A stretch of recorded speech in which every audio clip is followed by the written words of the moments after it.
Мен 4А классынын окуучусу Кубанычева Фатима, класс жетекчи эжейим Бекжанова Айнагүл. Илгери бир акылсыз карышкыр жашаптыр. Бир күнү ал эчкиге жолугуп калып мынтет: "Азыр сени жейм". Макул. Эгерде менин тагдырым ушундай болсо кантмек элем? Бирок мен абдан картайдым. Анан да арыкмын. Эгерде сен мени бир тике күтө алсаң, мен үйгө чуркап барып кызымды сага жиберем. Анын эти жумшак, өзү да жаш. Карышкыр макул болуп, эчкини кое берди. Бадалдын түбүнө жатып күтүп калды. Эчки үйүнө чуркап барып, карышкыр жөнүндө койчуга айтып берди. Койчу акырын аңдып келип, бадалдын түбүндө жаткан карышкырды таягы менен чаап калды. Ал койчудан аран качып кутулду. Башка күнү карышкыр койду жолуктурду. "Кой", деди ал, "мен сени азыр жейм".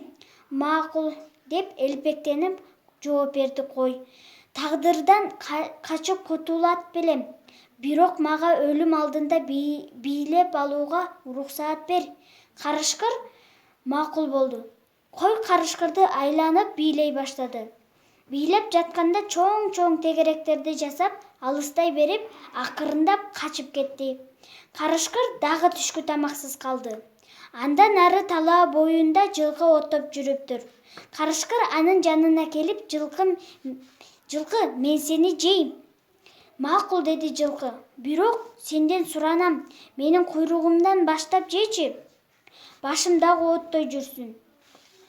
"Макул", деп карышкыр жылкынын куйругуна келди.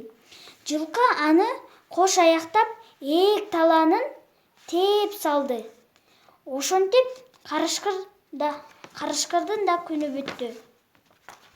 Ушуну менен жомок аяктады.